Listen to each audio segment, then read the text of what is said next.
Welcome friends. 360 degree holistic report card class 1 থেকে 8 পর্যন্ত প্রায় প্রত্যেকটি বিদ্যালয়ে অলরেডি এসে গেছে এবং 2024 শিক্ষাবর্ষ থেকেই সেটা চালু করার জন্য শিক্ষা দপ্তর উদ্যোগ নিয়েছিল, কিন্তু উপযুক্ত পরিকল্পনার অভাবে অ্যাকচুয়ালি মার্কস ডিস্ট্রিবিউশনটা দুরকম আছে বাংলা শিক্ষা পোর্টালের সাথে হলিস্টিক রিপোর্ট কার্ডে, যে কারণে 2024 সালে সেটা চালু করা সম্ভব হয়নি। কিন্তু 2025 সালে সেটি চালু করার জন্য আবার উদ্যোগ নিয়েছে শিক্ষা দপ্তর এবং সেই উদ্দেশ্যে দেখুন, কমিশনার অফ স্কুল এডুকেশন প্রত্যেকটি জেলার সেকেন্ডারি এবং প্রাইমারি ডিআইদের উদ্দেশ্যে এই বিজ্ঞপ্তি দিয়েছে। তাদের ট্রেনিং হবে কি বিষয়? Holistic progress report card class 1 to 8, সেটা চালু হবে ফ্রম দি একাডেমিক ইয়ার 2025।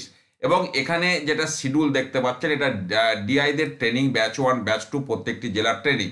তো তার মানে একটি বিষয় এখান থেকে পরিষ্কার হচ্ছে যে 2025 শিক্ষাবর্ষ থেকে কিন্তু ওই যে 360 ডিগ্রি হলিস্টিক রিপোর্ট কার্ড, যেখানে একটি রিপোর্ট কার্ডের মধ্যে ক্লাস 1 থেকে 8 পর্যন্ত সমস্ত তথ্য থাকবে, এই নিয়ে আমি এর আগে ভিডিও করেছি, আলোচনাও করেছি। তো সেটা কিন্তু চালু হবে। এবার ডিআইদের ট্রেনিং হওয়ার পর স্বাভাবিকভাবেই নিশ্চয়ই তারপর বিদ্যালয় এন্ডে এই ট্রেনিংটা গিয়ে পৌঁছবে। ডিআইদের ট্রেনিং হয়ে যাচ্ছে 21 এবং 22 নভেম্বর। তাহলে তারপরই উপযুক্ত নির্দেশিকা ওনারা নিশ্চয়ই পাঠাবেন।